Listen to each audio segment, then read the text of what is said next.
umaga po sa inyo lahat. Amen. Habang nagsasalita si Pastor, lalo naman ako kinakabahan. Kinakabahan ako. Sabi ko, paano magsisimula, pero maraming salamat sa salita ng Panginoon na patuloy na ibigay po sa atin. Ako nga pala po si Emerson Bravo, testimony muna po.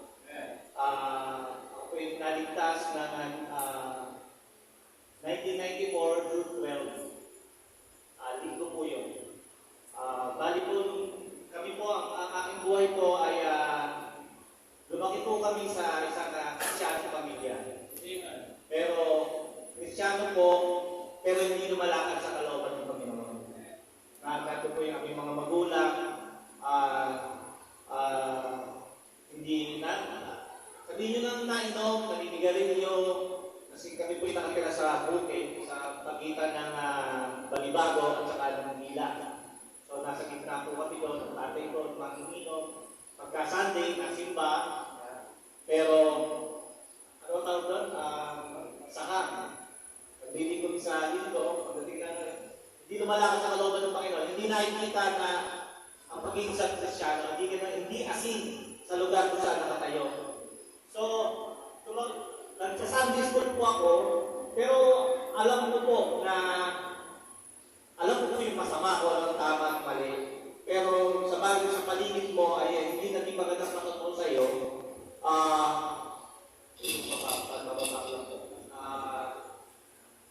Nadala ka din, kabataan.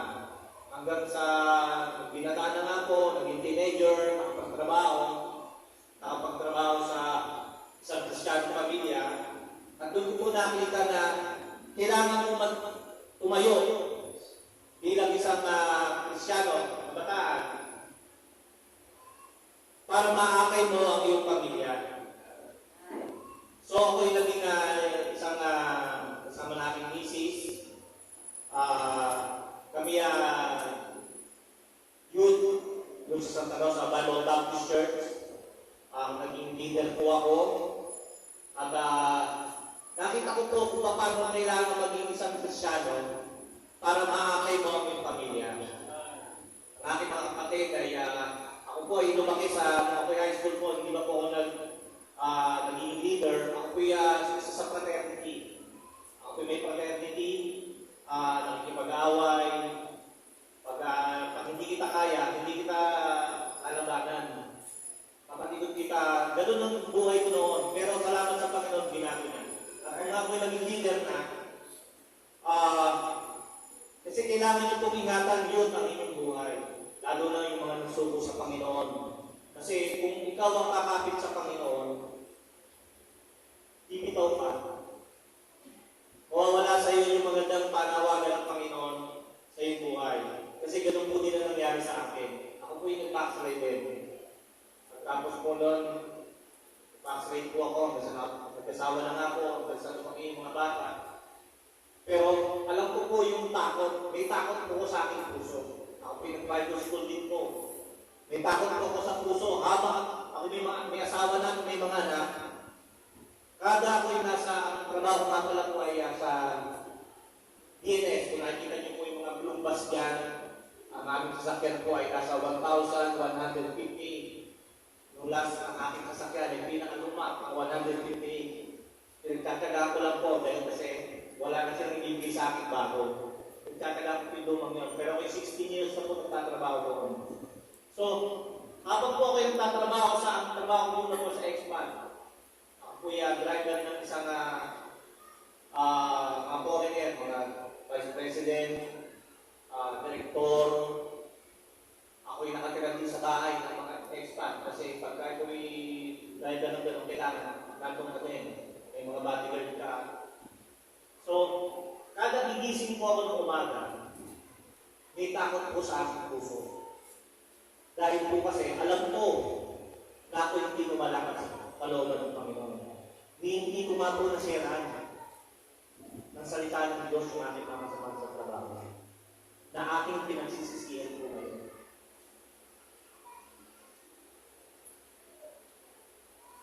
Hanggang sa po na Lumaki na nga po ang mga bata, sisimba lang po, may pagkakataon, hindi po priority. Hanggang sa pinakita mo ng Panginoon na ang aking mga anak ay lumaki na po, naging teenager na, sila'y nagsisimba.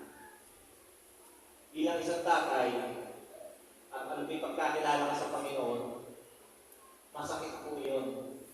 At naalala ko, nung ako'y kabataan, nung time nila. Hanggang sa sinabi sa akin ng mga anak, ng aking asawa, magpapabaptize nga ang iyong mga anak. Ako, wala sa simbahan. Nagtatrabaho. Hindi priority ang simbahan. Hindi ko naman sila pinadlangan dahil alam ko yung tamang paraan kung paano lumakad sa Panginoon, pero hindi ko po ginagawa. Ang tanging nasabi ko lang po sa kanila, ang baptism ay hindi lang pagbubukas. So, okay po. Hanggang sa nakita ko po na nagsisimba na nga po ang aking mga anak,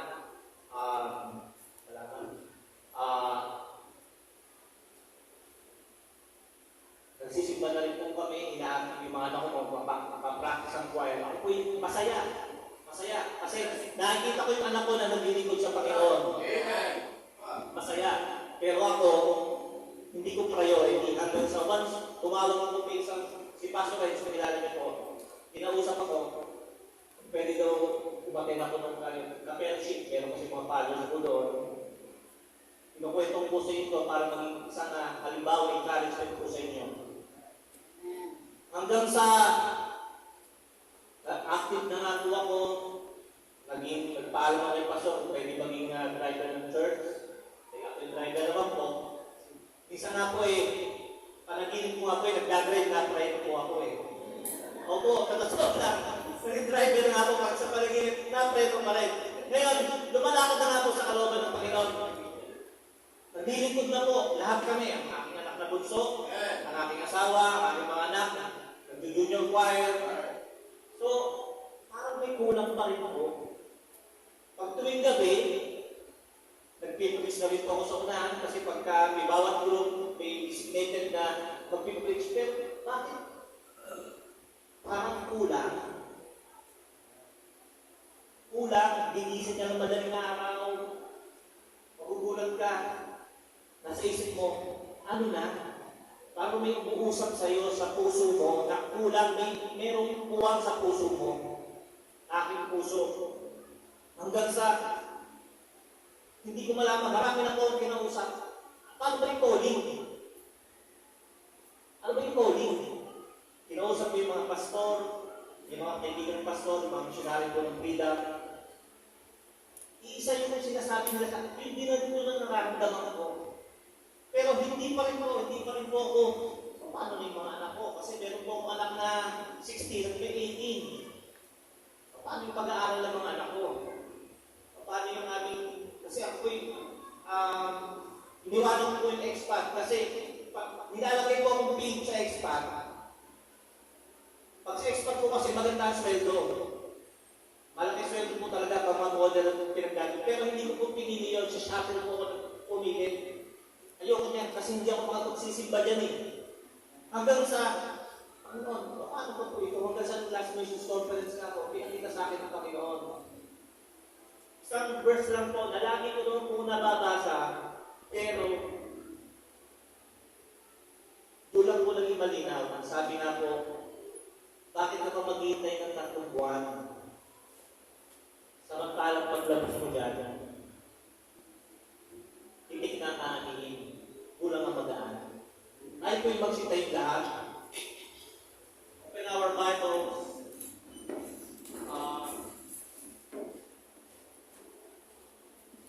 Matthew 28, 16 to 20. Babasahin ko po, malaman inyo lang po mga sundan, kasi po ang inyong lingkod ay minsan po ay nabubulol.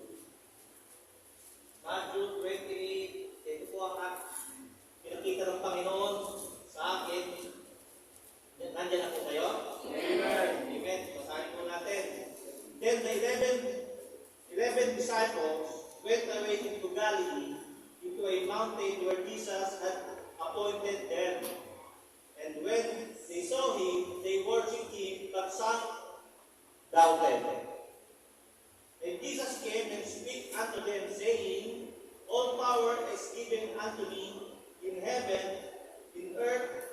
Go ye therefore, and teach all nations, by baptizing them in the name of Father, of the Son, and the Holy Ghost, teaching them to observe all things whatsoever I have commanded you, and lo, I am with you always, even unto the world. Amen. Tayo manalangin.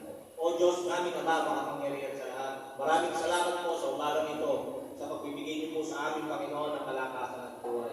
Maraming salamat po Panginoon, na kami po'y dinala niyo po sa bahay-sambahan upang magpalakasan, Panginoon. Dinadalangin po namin, Panginoon, na kayo po ang umusap sa aming mga puso at isipan, ang inyong banal na Espiritu manguna, Panginoon, sa salitang mahayag, at kayo po ang magbigay ng mensahe upang magpapala po sa akin at ganoon po rin sa mga makikinig. Dalangin po namin, Panginoon, na ang aming pagpupo ay ingatan niyo po, Panginoon. Maging sa paglabas po namin, Panginoon, kayo po ang manguna, maging magandang halimbawa at asintabi ng mundo ito. Ingatan niyo po, Panginoon, patawarin niyo po kami sa aming mga kasalanan, karamihan ng aming mga puso, karamihan ng aming mga isipan at ng aming laman. Aming kami pinabilig at lahat ng ito na may papapuri at salamat sa tanging pangalan ng aming Panginoon Jesus na aming pagkakaligtas. Amen. Ayun kayo may magsusunod ng lahat. Kahapon po, nung sinabihan ko ako ni Pastor Anjo, medyo isang buwan pa po yan, Pastor. Isang buwan. Nasa isip ko na po yung aking secret. Laging nagkakit. Kagabi po, hindi ko malaman kung paano pagsusunod-sunurin. Nalalangin po ako sa Panginoon at ito po ang ibibigay sa akin. Ang title po ng ating message is Steadfast in Our Mission. Must be clear and focused. Okay. Isi-share ko lang po itong steadfast o ano po ang ibig sabihin. Ang steadfast po ay may Greek word, stateros. May meaning po yung stateros na 1, 2, 3, 4, 5. 5 po. Ang una po ay stable. Not likely to give way or overrun as in an object on a table. Hindi mabuhay o hindi matutumba. Establish. Pangalawa po. Someone who is seasoned or well-grown, mature. Sa Tagalog po, matatag o malalim. Constant. Continuously occurring over a period of time does not change. Nagpapatuloy o hindi magbabago. Peace, constant security, as purely in a belief and not subject to change. Nakapirme o permanente. Durable. To be able to withstand pressure and to last for a long time, matibay o pangmatagalan. Mga kapatid, nung ikay naligtas, meron ka isang ministry, reconciliation sa Panginoon. Kasi tinatawag ka niya. Ngayon, kung ikay ligtas na, ang bawat isa sa atin ay dapat sumunod sa Great Commission. At mission, hindi lang po ng pastor, kundi po bawat isa na nakaupo dito, mananampalataya. Kasi po, kung hindi po tayo susunod, maaari pong mawala po sa atin yung pagpapala na ibigay ng Panginoon. Number 1 nga pong point ko ay reach them out. Reach them out. Someone follow. Someone follow. Mga kapatid, kaya na ibigay sa iyo ang salita ng Diyos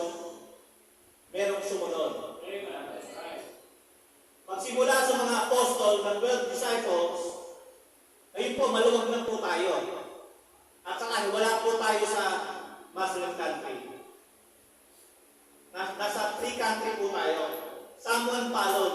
Noong mga panahon na ng mga apostol at sinauna na mananampalataya, napakahirap po magpalo. Pero sa kabila ng mundo ito, iba na po ang sitwasyon natin ngayon. Tayo po ngayon ay nahihirapan sumunod dahil sa mga makamundong bagay. Samuel Palod, ano po ginawa nila? Niyayag nila kahit bawal ang salita ng Diyos sa lahat ng tao na kanilang nakakausap.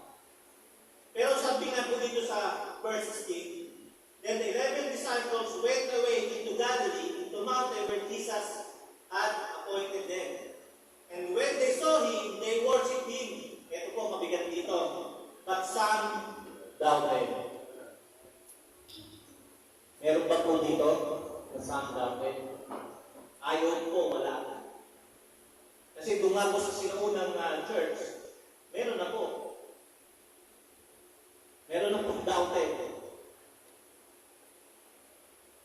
Saman palo.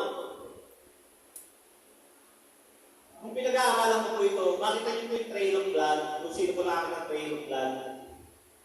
Makita niyo po doon kung paano ang persecution ng mga mananampalataya. Ngayon, wala na po tayong daan para katakutan po yun. Napakaluwag na po ngayon. Ang problema lang po yung sarili natin. Hindi po tayo nagpapalo. Isipin po natin, wala ka dyan sa upuan, kaya wala nagpalo. Napakahirap po ng buhay noon. Ngayon, marami ng trabaho. Pero yung trabaho mahirap. Pero, ano nagiging sagabal sa iyo? Kausapin mo ang sarili mo. Ano yung nagiging sagabal sa iyo? Bakit hindi ka makapalo sa Panginoon? Reach them out. Number 2, someone sacrifice. May nagsakripisyo sa iyo. Kaya ka nakaupo dyan.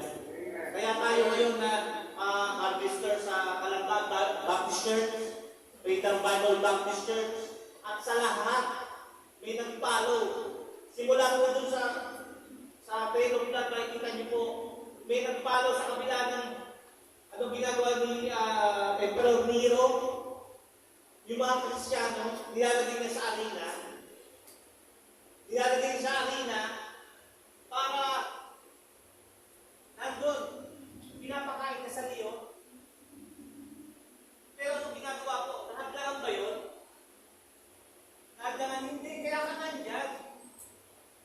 Pinapakain sa liyon. Wala na kung ganun sa panahon.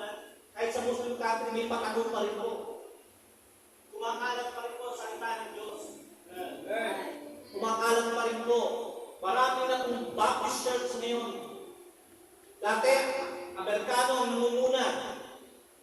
Kung paano ng World War II, dinala ng mga Amerikano bago mag-World War I pala, Spanish time. Meron na po dito mga missionary na mga Baptist. Hanggang sa nag-World War II, mas dumami po. Nandiyan na po yung makikita nyo yung mga sinaunang mga Baptist Church.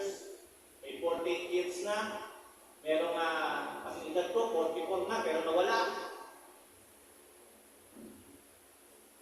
Mga kapatid, huwag niyo pong hayaan na huwag sumunod sa Panginoon. Ito po yung Great Commission. Ito po yung mission ng bawat isa sa atin. Ito po ang aking kabigatan. Paano po? Ano ba yung lindoro niyo? Ako yung nagbabakasyon lamang po. Doon. Kaya pala, binigyan kami ng tricycle.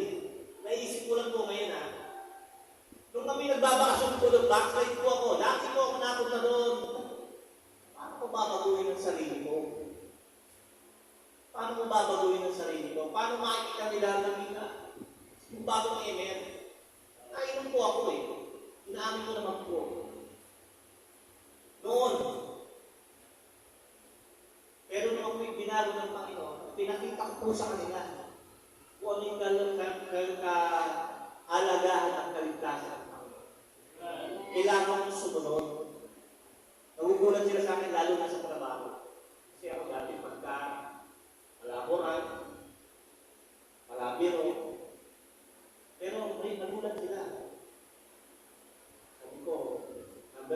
hindi ko may sorry sa kanila. Sinesira ko sila ng gasto. Ang dakilang kaligtasan, sa akin ang pala. Ikaw, handa ka bang pumalong sa Panginoon? It's them out.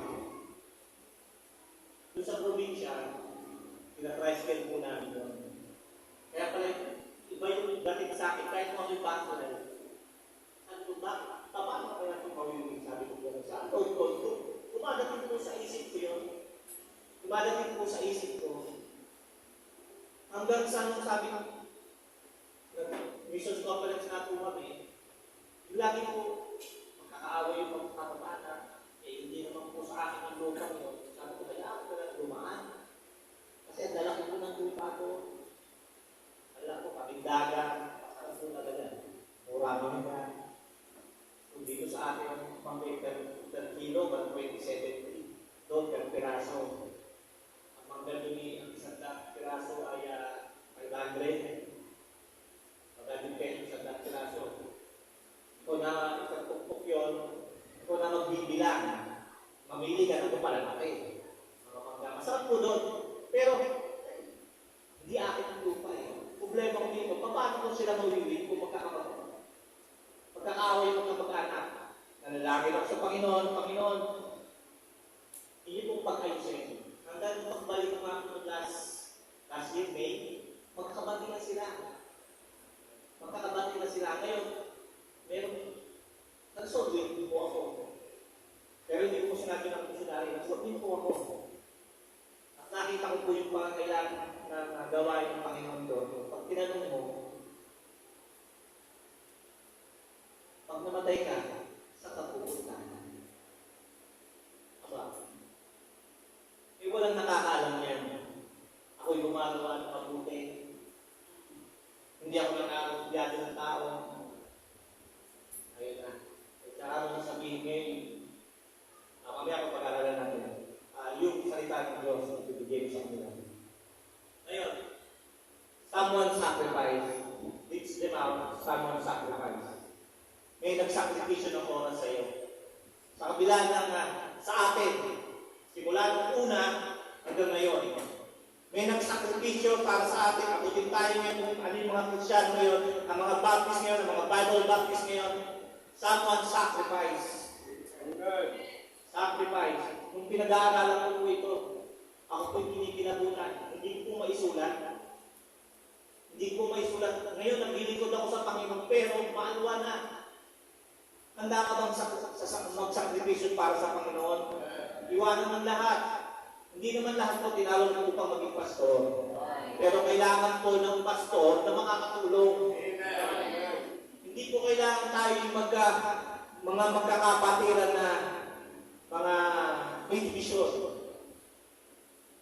Hindi po kailangan na ang kapatiran ay nagsisiraan. Kailangan po nagmamahalan. Ang lahat po ng ating ginagawa sa pananambahan na ito ay dapat nakaroot sa Panginoon ang ating ugat para tayo matatag. Kaya nga sabi na dito, steadfast. Kaya ako sinabi ko ito, steadfast in our mission but be clear and focused. Okay? Someone sacrificed. Ito na po. Someone died for the sake of the gospel. Are you willing to die for the sake of the gospel? Parang wala pong mahirap po, di ba? Mahirap po. Hindi natin kasi naranasan. Isipin po natin ulit. Kaya ng blood po natin. Yung mga apostol. Ano po yung mga isang pinag-aralan ko po?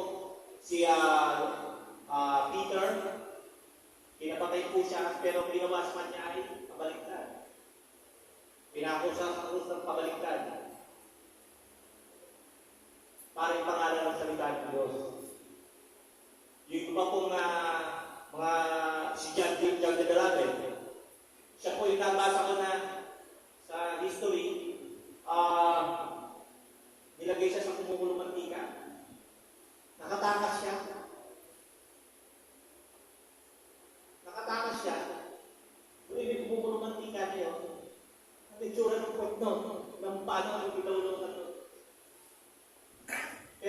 nakataka siya. Walang imposible sa Panginoon. Si Peter, kinulong, bibitayin na siya, pinatakas ang anghel. Yung iba po, binalatan pa. Habang nakapako sa krus, dahil sa isang, nagsasalita pa sila. Nangangarap pa ng salita ng Diyos hanggang sa napatinan na po ng buhay. Pero, maluwag na po tayo ngayon. Maluwag na po tayo ngayon. Someone died for you to save the gospel. Kaya ka nandiyan sa upuan yan. Huwag mong putulin ang ginawa nila. Reach them out.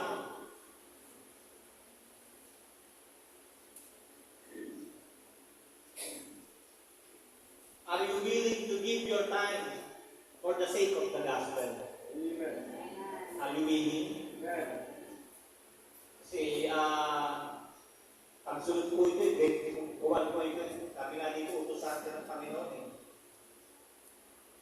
Sabi po dito, going therefore, teach all nations, baptizing them in the name of the Father, the Son, and the Holy Ghost. Are you willing to give your time for the sake of the gospel? Alam niyo po,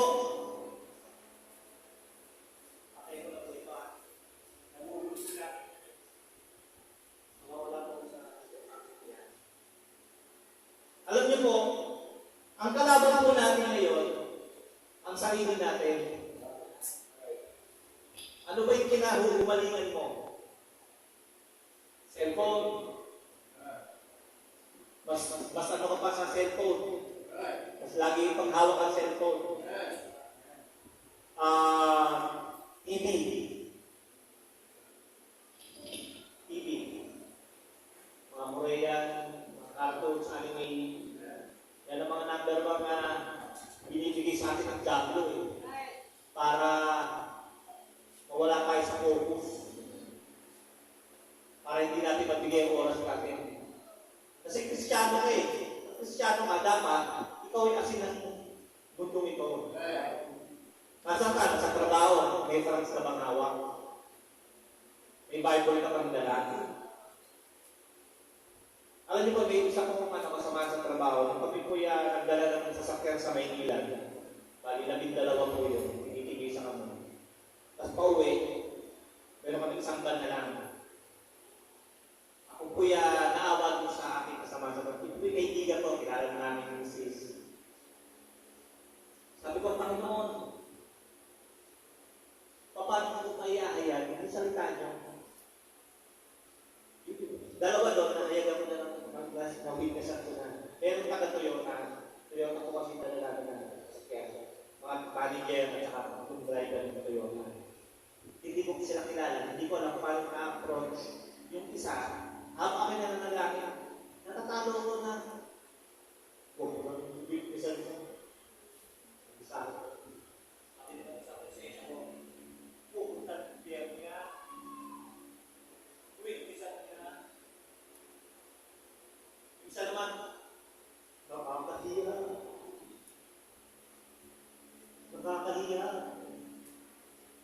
Hanggang sa, ang daldal, simula nung kami umalis sa Maynila, papunta kami Malabar, ang daldal.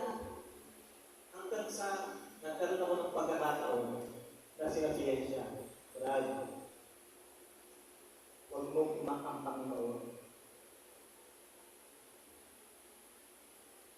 Saka ako po naisingin ang Roman Road. After ito po, sinasabi ko na yun, hindi ko pa po naiwan sa panalangin, pero lahat po ng dapat kong gawin ay aming sinabi. Hanggang sa isang tao na sa yun na yun. Alam niyo po, after 3 days, nagkaroon po ng palo doon sa tao na hindi pa po sa kanya, pero gumasos po siya ng malaki na pera. Nakasabi ko pa ng sidecar, naglalaway ng kabakot ang bahay, nalaglag sa sidecar na pati ng mga pares. Matigas po yun. Namaga po yung ulo ng bata, iyak po yung dito. Dahil pera po ang ginastos niya. At naalala ko, hinakmay pa Panginoon.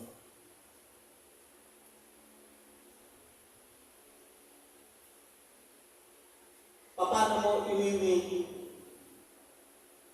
ang iyong pangmahal sa buhay? Bilang isang Kristyano, kailangan mo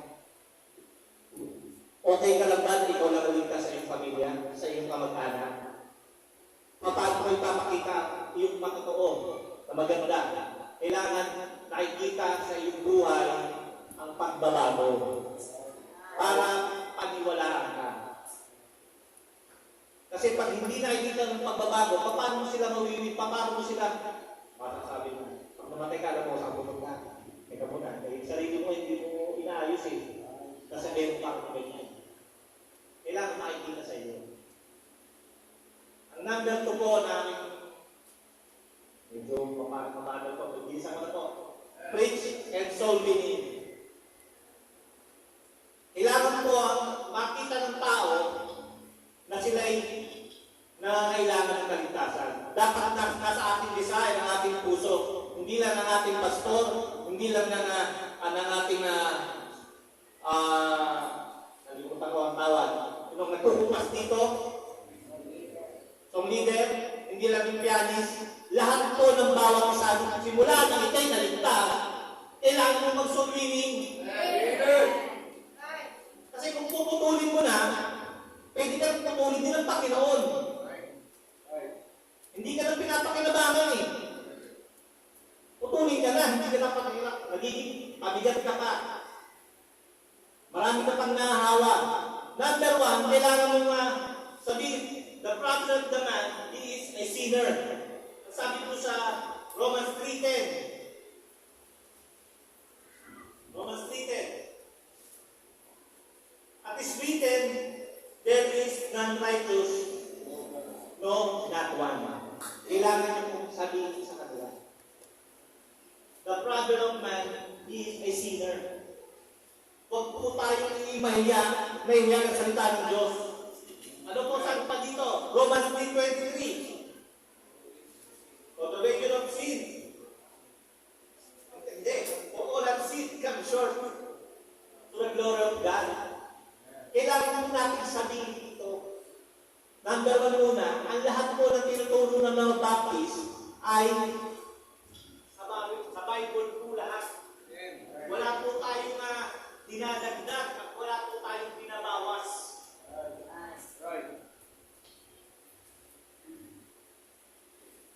Kailangan po natin ipakita sa kanila na sila yung makasalanan.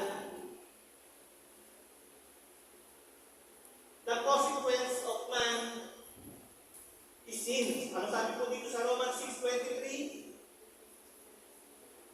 Ito po. For the wages of sin is death. Ang kabayaran ng kasalanan ay kamatayan. Sabihin po natin sa kamatayan natin sa buhay. Sabihin po natin sa ating kasamahan sa trabaho. Sabihin po natin sa ating mga magulang. Ang kabayaran ng kasalanan ay kamatayan. Ang kamatayan na po yun ay naghihiwalay sa Panginoon. Ang kamatayan po ito, yung ikalawang kamatayan, ay yun po yung sa impyerno. Papayag na po kayo ang mahal mo sa buhay nasa impyerno. Hindi ka, I shall not be moved. Hindi ka gagalaw. Kung paano dumating sa iyo ang salita ng Diyos, may nag-share sa iyo, kailangan mo din i-share. Romans 5:12, ano po sabi dito? Wherefore, as one man sin entered into the world, and death by sin, and so death passed upon all men, for that all have sinned. Lahat po, i-share niyo po ang salita ng Diyos. God's solution for man to be saved. Romans 5:8. Sabi po dito, but God commanded His love toward us in that while we were yet sinners, Christ died for us. Unti-unti na po natin pinupulpil ang great commission. Huwag niyo pong hayaan na maputol sa inyo. Ano po ang response naman? Response of man.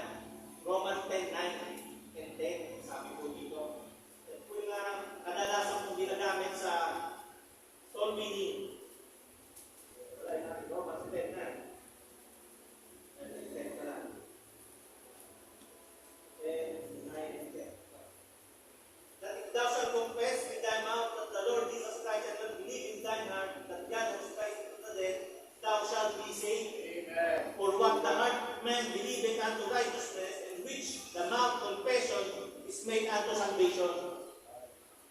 Kapatid, huwag ka matakot. Ano ba sabi ng Panginoon? Nakatabi mo lang siya.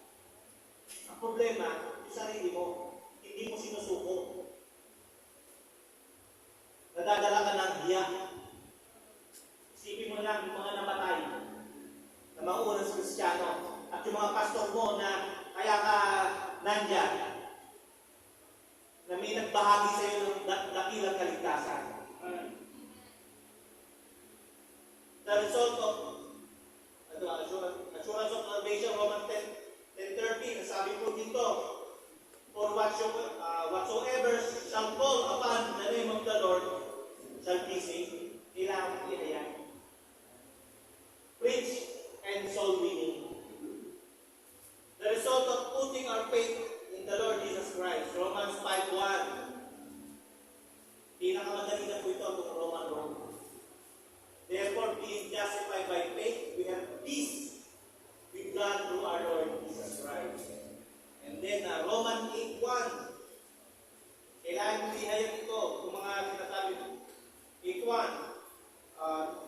There is therefore now no condemnation to them which are Christ Jesus, who walk not after the flesh, but after the Spirit. The problem of man is a sinner. The consequence of man, sin. God's solution for man to be saved. Man's response, assurance of salvation. The result of putting our faith in the Lord Jesus Christ. Kailangan mong ihayag ang lahat para maibahagi mo ang soul winning, ang dakilang kaligtasan. Kasi alam niyo po mga kapatid, alam niyo po yung ulan. Alam niyo po, di ba? Kasi probably yung kami tayo. Patak din ako. Isipin niyo po sa impyerno. May isang drama. Buhos. Pero dito sa atin, patak lang. Ang napupunta ng impyerno ay buhos sa langit.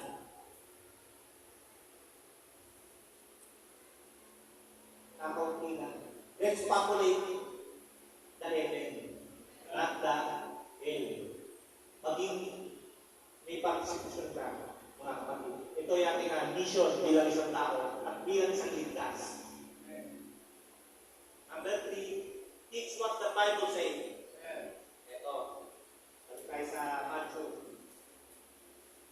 Go ye therefore teach all nations, being baptizing them in the name of the Father, the Son, and the Holy Spirit, teaching them to observe all things whatsoever I have commanded you, and lo, I am with you always, even to the end of the world. Kaya nga sabi ko nga po, di ba kanina, tayo po'y baptist. Proud po kayo maging baptist? Amen! Amen. Ang baptist po, nangangaral lahat, based po sa Bible. Amen. Wala po tayo mag-sacrament. Baka may sacrament po na namin yan, hindi po dito yun. Okay? Teach what the Bible says. Tayo po yung nag-soul winning na. Kailangan naman po natin biblical baptism. Biblical baptism. At meron po din mga kapatid, meron po din religious baptism. Ano po tayo doon? Biblical or religious baptism? Tayo po ay biblical baptism. Tayo po ay sumusunod na lang ng pamantayan ng salita ng Diyos. Okay? Sabi nga po dito sa biblical baptism, baptism candidate for water baptism. Sabi po dito, look, basahin po na po natin yung Luke 3. Kasi po tayo, hindi basta-basta po tayo nagbabaptize. May mga pamantayan po tayo, mga bagay. Sabi nga po dito, basahin na po natin Luke 7-14, chapter 3. Nabasa ko po kasi ito. Kaya talagang si John the Baptist dito eh. And he said unto the multitude, then said he to the multitude that came forth to the baptize of him, O generation of vipers. Ito yung mga gusto mong pabaptize, yung mga Pharisees. Sabi po dito, O generation of vipers, who have warned you to flee from the wrath to come. Bring forth therefore fruits Sabi dito, bring forth their fruits, worthy or repentance, and ye not say within yourselves. We have, sabi naman ng mga Pharisees, kasi sila nabubuhay sa law. Sabi po dito, we have Abraham to our fathers, for I say unto you that God is able to this stone to rise up children unto Abraham. Binara niya agad yung mga Pharisees. Sanayin po, and now also the axe laid unto the root of the tree, every tree therefore which bringeth not good fruit is hewn down the cast into the fire. Then the people asked him, saying, what shall we do? Then he answered, sabi ano gagawin niyo, sabi ng mga tao, and he answered and said unto them, he had two clothes, let him impart to him that hath none, and he that hath meat, let him do likewise. Kung meron kang dalawang damit, ibigay ko, kasi sila, sakim ng mga panahon ito. Sarili lang yung iniisip nila. Ngayon, sinabi ni John the Baptist yun, parang ayaw nila talaga magbigay. Yun yung mga sinasabi ni John the Baptist. Tapos po, he answered saying unto them, ito, 12 pala, came also publicans, and be baptized, and said unto him, Master, what shall we do?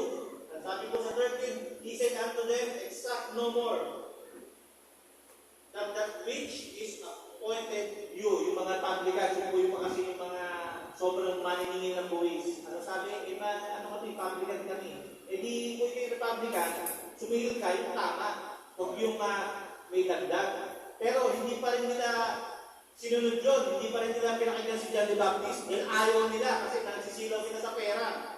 Ang 14 po, and soldiers likewise, mga sundalo po, demanded of him, saying, and what shall we do? And he said unto them, do violence to no man, neither accuse any falsely, and content with your wages. Bilang sa mga panahon na natin ngayon, marami talaga. Huwag kang mag-fall sa Diyos. Sabi ni John the Baptist, makontento ka sa sweldo mo. Yung sabi, may break na rin pala noon, yung panahon na yun. Yun yung gusto nila mapabaptize, pero hindi ginagawa ni John the Baptist. Kailangan niya makita yung fruits. Ano po? Sa teach them all the Bible said, biblical baptism, candidate for water baptism, sabi nga po. Number 1, ano po? Saved. Number 1, saved. Kasi po, tayo, ang ating baptism ay hindi nakapag-iligtas. Ang religious baptism po ay receive. Receive sila, tapos infant baptism, nag-infant baptism po sila. And then, baptism is salvation sa kanila. Tayo hindi po. Ang sa ating pong ay disciple or mananampalataya. And then, may tamang pag-iisip na po siya. Ano po? Tamang paraan o biblical pattern of baptism ang ating tinuturo. Hindi nga po yung isip. Ang ating pong tinuturo ay immersion. Makalubog. Ano po? Sabi po dito sa Matthew 3:16. Yan po yung mga halimbawa po. Matthew 3:16. Malapit na po tayo matapos. 16. Wala. 16 sa ito. And Jesus, when he was baptized, went up straightway out of the water. Pagtapos niya po, Jesus, when he was baptized, went up straight out of the water. And lo, of the heavens were opened unto him, and he saw the Spirit of God descending like a dove, light upon him. Ibig sabihin po, parang tubig sa Jordan River po kasi na baptize si Jesus Christ. Maraming tubig, hindi po yung binuho sa kanan ng tikba. Meron po kasi binuho sa kanan ng tikba, kasi kanta na ako, ligtas ka na. Mga insang, hindi po ganun tayo. Tayo po may pamantayan. And then, number 1 po, may proper authority po tayo. Nag-soul winning ka, nag-preach ka, ngayon po, ibibigay na po natin yan sa proper authority, yung ating baptism. Ito po ang ating command. po natin hayaan maputol ang mission ng bawat isa po sa atin bilang isang ligtas. Huwag po natin hayaan na maputol ang magandang plano ng Diyos sa ating magkaroon ng tayo ng pagmamahal sa mga kaluluwa na naliligaw o walang kaligtasan. Gumagamit ang Diyos ng tao para ihiyan ang dakilang kaligtasan. Binigyan niya tayo ng pangako. Siya ay lagi sa tabi natin. Sabi nga po ating life verse po ay magsisimula po kami ng gawain sa April po kami pupunta ron sa tricycle po kami. Tawagin nga po ay tatlong load magsasama-sama po. Titingin po kami ng pagsama po sa panalangin. Titingin po kami ng bahay doon, maging vision house. Panalangin ko lang po ay bilang isang tao, yung merong lupa na merong pwedeng pagtaniman para kung sakali na yung mga gulay, magiging vegetable na ano po kami. Pero kapit-dagat po yun. Sa kabilang parte, yung lubang island po kasi, may dalawang bayan po nakakasama doon. Yung isang bayan po ay yung bayan ng aking misis, ay yung loob. Mas malaki po yung loob kaysa sa lubang. Pero mag-mission po kami sa lubang. May lupa po sila misis doon sa loob. Kung pupunta ka ng lubang, ito loob, sa kalabing oras ang ita-travel mo. Every po yung dala namin doon, nag-time na po na yung kasa namin. Wala pong traffic doon. Maganda pong marsada. Nung nakita ng pastor, meron pang lubak-lubak lubak road. Wala na po, ano na po ngayon. Sementado na lahat. Sa kalabing oras, hindi mo pwedeng araw-araw uuwi, mauubos yung gasolina mo. So, meron naman po dito answered prayer din naman po nung pupunta kami doon last January na napakalaki ng alon. Na yung aking pwede ko lang yung aking misis ako'y hindi ko na po. Punta lang ako sa LT, hindi ko na natulog. Nakita ko ayos lang kapag story. Natutulog na rin. Hindi natulog na rin po ako. At gino na rin po ako. Bumabay na ang misis, sabi ng misis ko. Abot ko daw yung may Jessie. Nasaan? Nasa bag ng tiger. Dalawang tiger na bag. Hindi yan yung bag may isa yung may isika sa dito. Sabi ko, hindi ako okay. Doon ko lang po nalaman na ang laki pala po ng alon. Kung pagsilip ko doon sa bundok, nasa malapit ako kami sa lubang nun. Nawawala po yung bundok pag umalon. Ang laki po, yung mga kasama kong matatanda natin sa second post, sa Poli, si Pastor Atol, si Brother Judel, si Reggie, yung aking binang, nagsunga naman sila dalo. Yung pag-i-business doon. Kung sa hirap po, doon pagka-January, nakita po namin yung pangailangan ng gawain ng Panginoon doon. Pag-pray po kami, pinag-pray nga po namin lagi. Nandun naman po, kailangan po ng panalangin nyo. Kasi po talaga, sabi nga ni Pastor, di ba, yung mga suko ng buhay dito, kailangan na bantayin mo ang sarili mo. Kasi habang ako lumalapit ang aking magpunta sa luma, nakikita ko po yung tukso ng Diablo talaga. Nakikita ko yung tukso ng Diablo na talagang gagawa ng paraan ng Diablo para mawala ka sa focus. Sa focus mo. Number 1, yung makapag-solving. Yun ang number 1 natin lagi. And then, teaching. Kailangan natin ang disciple para dumami tayo. Kaya dito, dumami. Siguro, pagpunta ko dito, matatagalan na ulit. Kaya pag makapasya si Pasuran nyo doon, siguro, pre-play. Kung ang bawat isa sa atin dito, gagawa ng mission ng bawat isa. Number 1 doon, siyempre, panalangin mo sa Panginoon. Pagbigyan ka ng malakas mo. Ayun po, sa may mga bisita po tayo, hindi po aksidente ang pagpunta niyo po dito. Hindi po aksidente ang pagpunta niyo po dito. Kaya nga yung page ko nga po siya, kailangan mo tanggapin na hindi makasalanan. tinatanggap mo siya bilang Panginoon at sarili ng pagligtas. Sabi dito, hindi ka mapapahamak. Pero bilang isang Kristiyano naman, ang lahat ng pagpapagal po natin ay hindi magkakaroon ng magulang. Ay, hindi mawawalan ng magulang. Lahat po yan ay may ulang sa langit. Hindi po dito sa lupa, naghihirap po tayo. Pero pagdating sa langit, mayaman po tayo. Maraming salamat.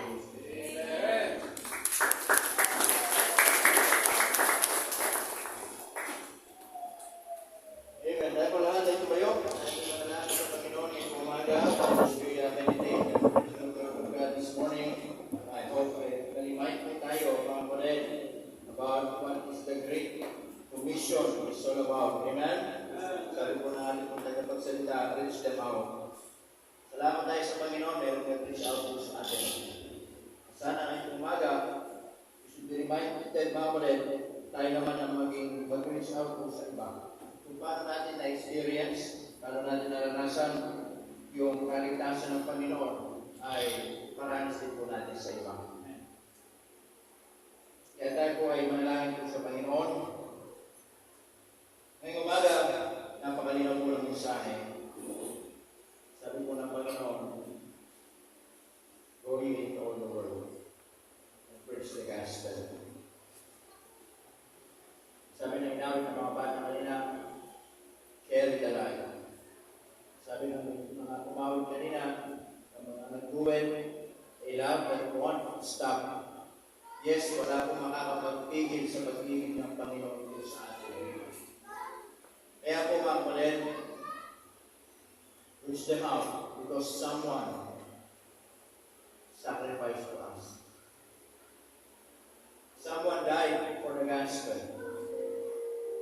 And the greatest person na alam natin nag-sacrifice ng kanyang buhay ay ang ating pong Panginoon sa Kristo. Hindi mo hiningi, hindi natin hiningi. Pero sabi ng Panginoon, mahal ko kayo. Kung kayo namin bisita ngayong umaga, hindi po aksidente nandito kayo. Mahal ka ng Diyos. And God wants you to be saved. And this church cannot save you. Good works cannot save you. Baptism cannot save you. And the only person that can save you and that can bring you to heaven, and that is the Lord Jesus Christ. Magsisi ka ng iyong kasalanan. Sabihin mo, Panginoon, hindi ko kaya iligtas ang aking sarili. Naintindihan ko, Panginoon, ako po ay makasalanan. And now, I put my trust in you as Lord, as my Lord and Savior. Nananag kita sa puso mo bilang tagapagligtas. Salvation is so simple. Believe on the Lord Jesus Christ and thou shalt be saved. Because God made it as simple. Pero kung paano niya ginawa, hindi ko madali. He gave His only life to us. He died on the cross. It's to show to us that He really loved us. And now, isa ka sa nakatamo ng kaligtasan ngayong umaga. In-enjoy mo yung salvation. Now you're worshiping the Lord. You are serving God. You are obeying the Lord. Pero sana, huwag mo rin kalimutan, marami pa pong mga tao ang nangangailangan ng kaligtasan. Maybe your loved ones. Katulad ko, meron pa rin po kong mga loved ones. Loved ones that are unsaved. Maybe your friends. Yung mga kaklase mo. Matatapos na yung school. Meron ka na bang na-share? Meron ka na bang na-invite sa church? Sa trabaho. Meron ka na bang na-share ng salita ng Panginoon? Marami tayong mga gospel tracts. Hindi kayong kumuha. Magdala sa trabaho, magdala sa eskwela, ibigay sa mga nangangailangan, sa mga kaklase nyo, ibigay sa mga tao nakakasalamuhayo ninyo. And we don't know. God used that simple way for them to be saved. Sana ngayong umaga, naunawaan mo that the purpose of God's great commission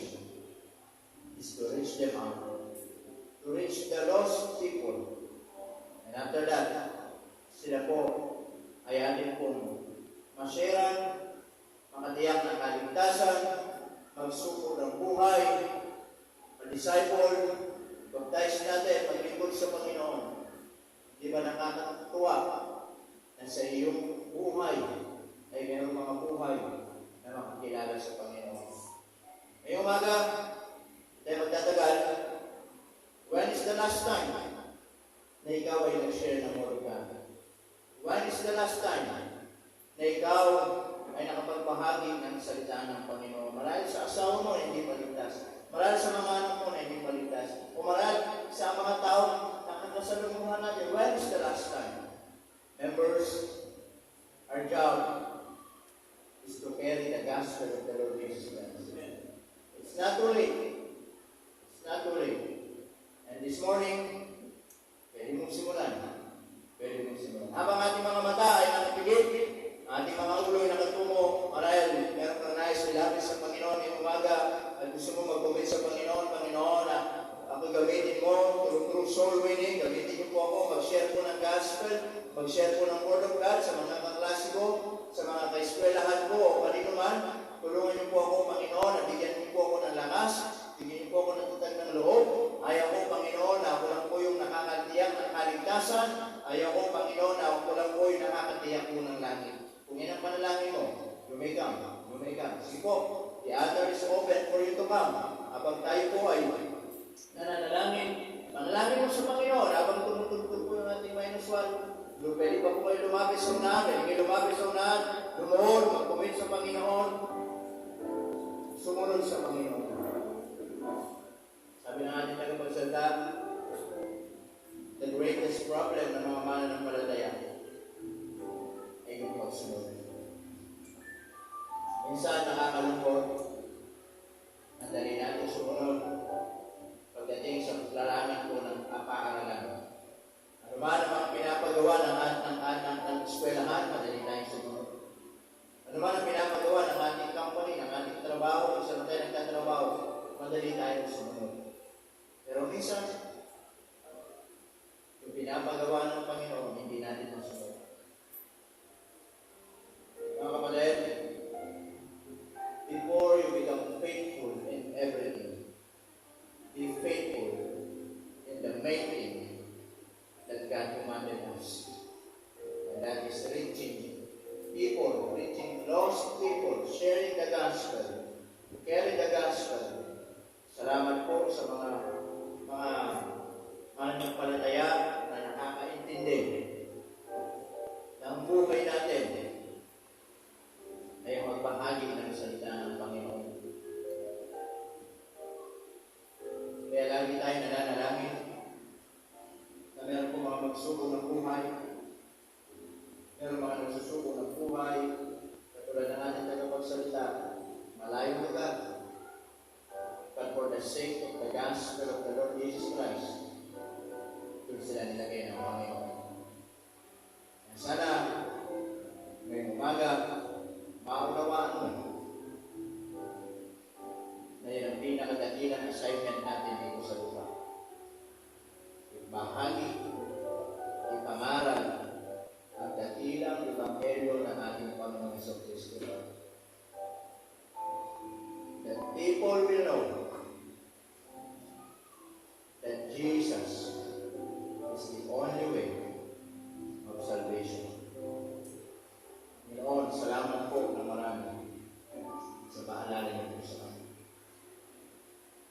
Dalangin ko na tilang Diyos na nangyumuli ko ay patuloy mo po sa ingatan, patuloy mo po sa tulungan, kanya kung may bahay, pamilya. Na kung saan mo po sila dinala, Panginoon, huwag mo silang pababayaan. Bigyan niyo sila ng lakas ng loob. Stand firm for the sake of the gospel. Salamat po ng marami. Pagpalaan yung bawat isa sa pangalan ni Jesus. Amen. Amen. Praise the Lord. You may not make your sin.